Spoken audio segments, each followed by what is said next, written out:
나누겠습니다. 함께 읽겠습니다. 날이 샘에 유대인들이 당을 지어 맹세하되 바울을 죽이기 전에는 먹지도 아니하고 마시지도 아니하겠다 하고. 아멘.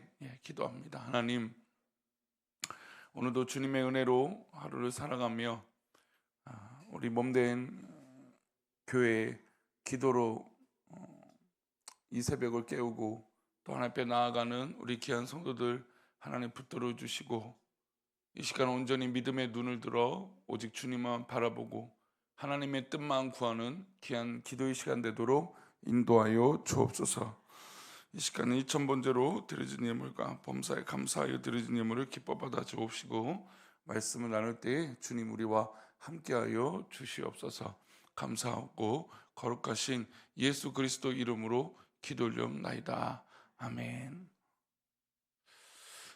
우리가 상상하고 계획한 대로 어떤 일이 이루어지면 늘 이렇게 편안하고 별 큰 어려움이 없을 겁니다. 그러나 우리 인생살이가 전혀 상상하지 못한 일,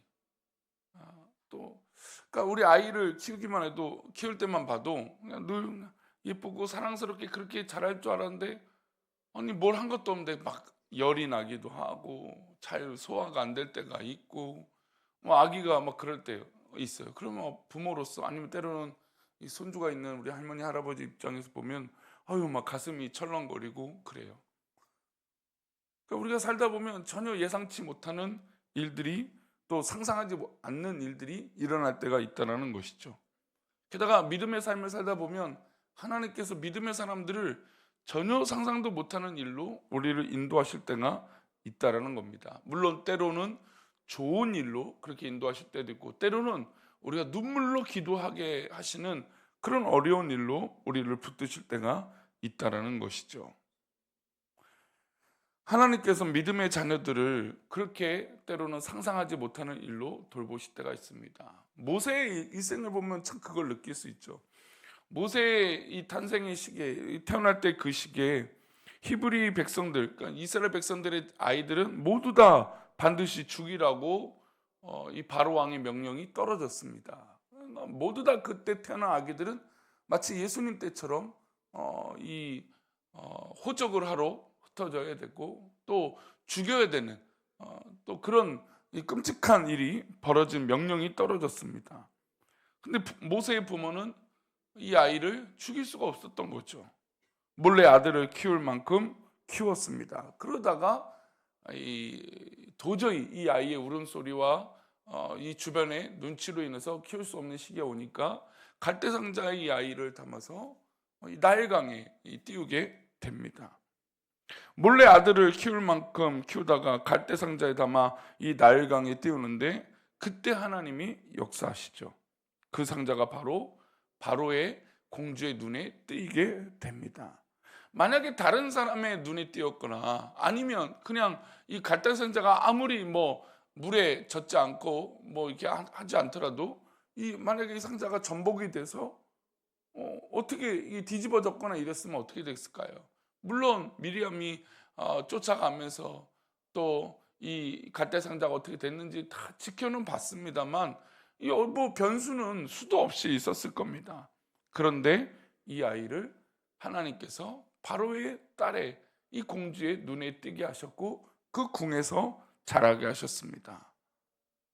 히브리 민족을, 이스라엘 민족을 죽이라고 명령했던 그 궁전에서 이 히브리 아이가 자란 것이죠. 공주의 양자가 되어서 모세는 40년 동안 왕궁의 법과 또 규율과 또 정치와 경제와 이 모든 것들을 배우고 자랐습니다. 그리고 40년 동안 이 왕궁에서 자라다가 이스라엘 민족을 괴롭게 하는 군인을, 장교를 그냥 맨손으로 때려서 죽이고, 그가 결국은 광야에서 40년을 도망쳐 살게 됩니다. 전혀 뜻하지 않죠. 그렇게 잘 자랐고 정말 칭송받고 공주의 딸로서 자랐던 이 모세가 광야로 쫓겨서 광야에서 40년을 살았던 겁니다. 그리고 하나님의 때가 되니 80세가 됐을 때 이스라엘 민족을 이끌 수 있도록 다시 이 바로의 궁으로 움직이게 하셨던 거죠.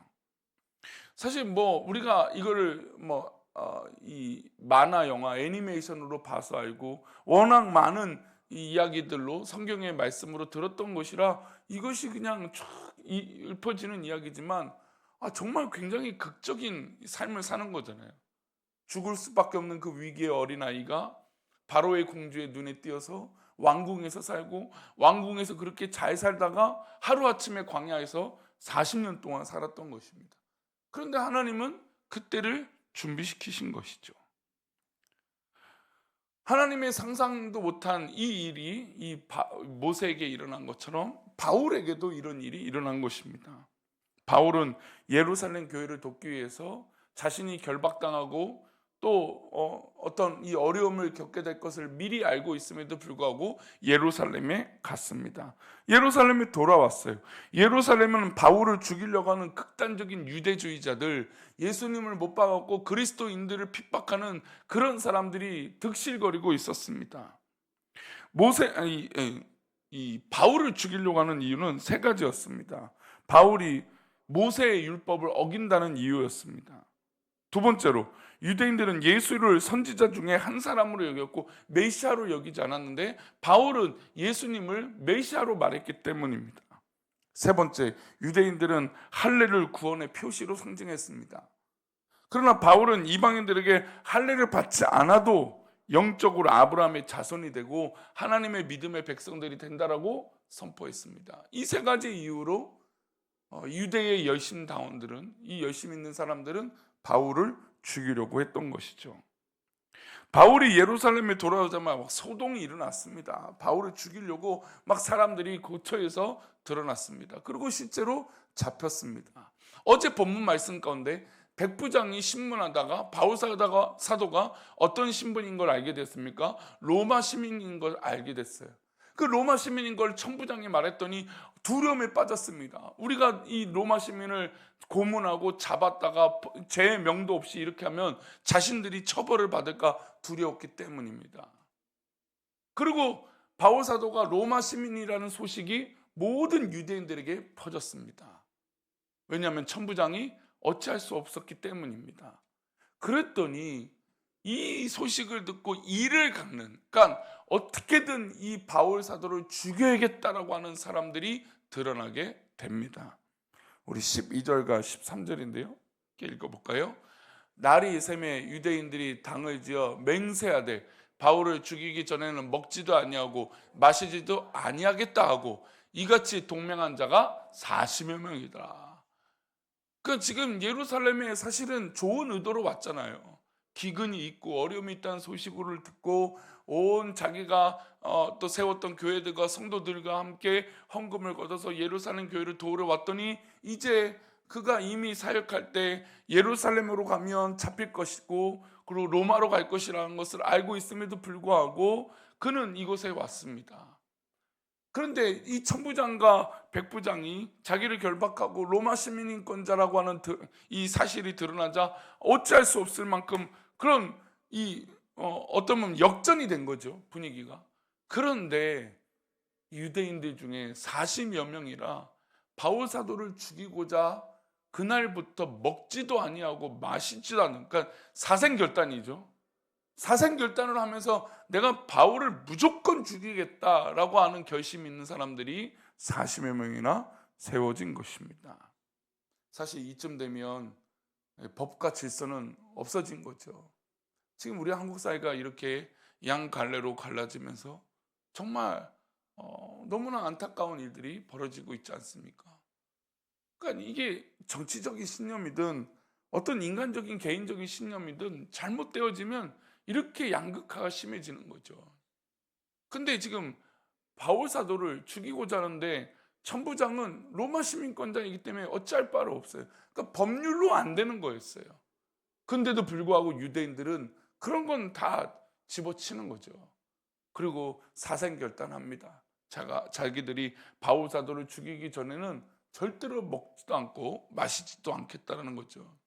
사실 이런 사람들이 알려지면 얼마나 두렵습니까? 그렇잖아요. 자기를 죽이려고 하는 사람이 정말 이렇게 40여 명이나 있다면 야, 이건 뭐 겁나는 일 아닙니까? 너무나 어려운 일이 있었어요. 바울을 자기 영내에 두는 것이, 그래서 이 청부장은 두려웠어요.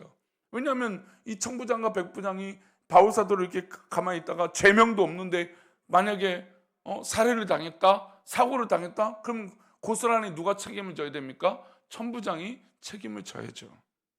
그래서 결국 누구에게 보내냐면 총독 벨릭스에게 보냅니다. 23절과 24절을 볼까요? 백부장들을 불러 이르되 방제 3시에 가이사라 갈 보병 200명과 기병 70명과 창병 200명을 준비하라 하고, 또 바울을 태워 총독 벨릭스에게로 무사히 보내기 위하여 짐승을 준비하라 명하며. 그러니까 벨릭스에게, 총독인 벨릭스에게 보내려고 합니다. 가이사라로 보내게 해요. 이 가이사라는 어떤 경험을 했습니까? 바울 사도가 예루살렘으로 돌아올 때 이 유대 지역에 가장 먼저 도착했던 지역이, 그러니까 전도 여행을 마치고 가이사라에 제일 먼저 왔어요. 가이사라에는 누가 있었습니까? 빌립 집사가 있었죠. 그리고 그곳에서 아가버를 통해서 예언을 들었던 곳입니다. 그곳에 다시 가는 거예요. 뜻하지 않는, 또 다시 이 어떻게 보면 좀 상징적인 지역에, 이 가이사라 지역에 바울 사도가 다시 가게 됩니다. 그런데 이 천부장이 백부장을 불러서 이 바울 사도 후송을 시키는데 계획을 세웁니다. 어떤 계획입니까?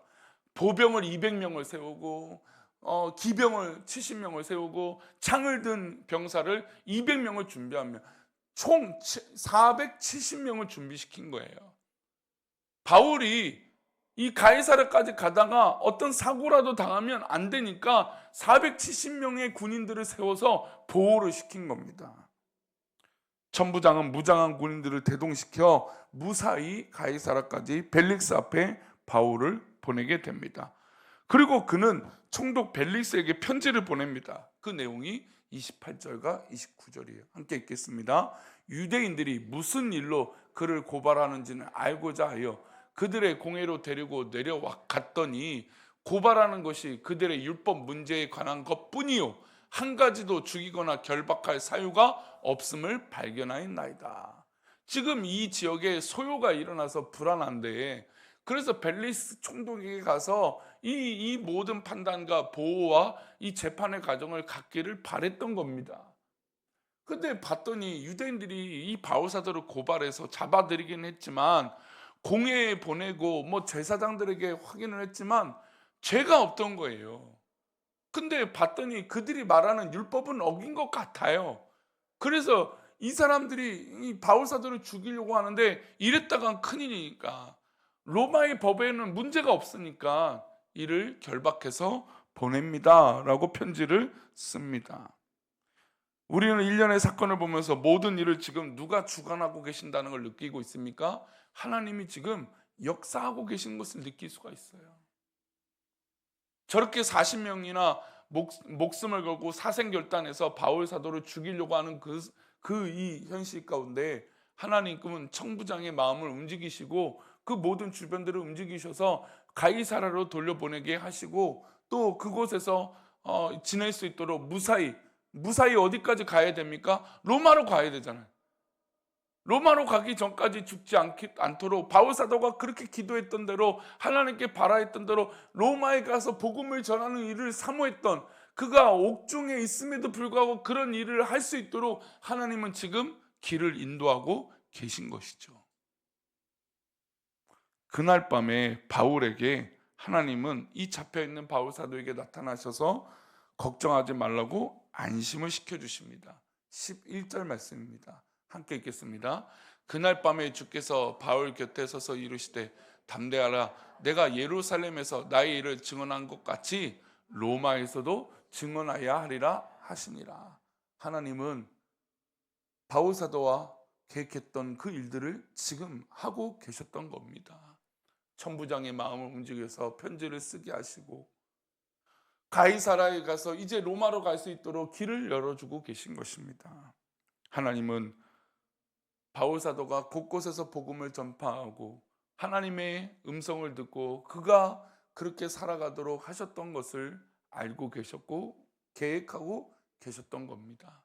그리고 바울 사도를 그렇게 움직이고 계신 것이죠. 여기서 이제 중요한 우리가 느끼는 깨닫는 사실들이 있어요. 하나님의 백성들은 오직 뭐만 신경 쓰면 될까요? 오직 한 가지만 신경 쓰면 돼요. 그 한 가지는 무엇입니까? 이 일 가운데 하나님이 살아계셔서 역사하고 계신다라는 것이에요. 하나님의 마음에, 지금 우리가 마음에 합한 일을 하고 있는가? 내가 하고 있는 일이 하나님이 기뻐하시고 계신 일인가? 내 마음에 품은 계획이 하나님 보시기에 깨끗하고 온전한 일인가? 순결한 일인가? 우리는 그것만 기억하면 됩니다. 세상에 살면서도 때로는 우리가 상상하지 못한 일이 있을지라도 여러분, 우리 두려워하지 맙시다. 하나님이 분명히 우리를 인도하시고 이끌어주고 계실 것이기 때문이에요. 우리는 그러니 지금 모세를 과거에 그렇게 인도하셨고 바울 사도를 지금 그렇게 하나님 뜻 가운데 인도하신 것처럼 분명 우리를 그렇게 하나님의 뜻으로 인도하여 주실 것입니다. 그러니 우리는 세상을 쫓고 세상의 유익을 바라보는 것이 아니라 하나님의 뜻을 구하고 하나님의 음성을 듣고 하나님 뜻대로 살아가는 믿음의 백성들인 줄 믿습니다. 그러면 상상하지 못할 하나님의 놀라운 일로 우리를 이끄시고 우리를 책임져 주시고 우리를 돌보아 주실 것을 믿습니다. 기도합니다. 하나님, 감사합니다. 오늘도 주님의 은혜로 우리를 인도하여 주시고 붙들어 주셔서 주님의 선하신 팔로 함께하여 주시고 정말로 하나님 보시기에 놀라운 은혜가 우리 가운데 있어 우리가 하루하루 그 순간마다 하나님이 나를 사랑하시고 나를 인도하고 계신다는 것을 믿고 나아가게 인도하여 주옵소서. 우리 귀한 믿음의 백성들을 그렇게 붙잡아 주시고 하나님의 신령한 은혜로 오늘 하루도 그 손길로 인도하여 주실 것을 믿사오며 예수 그리스도 이름으로 기도 올리옵나이다. 아멘.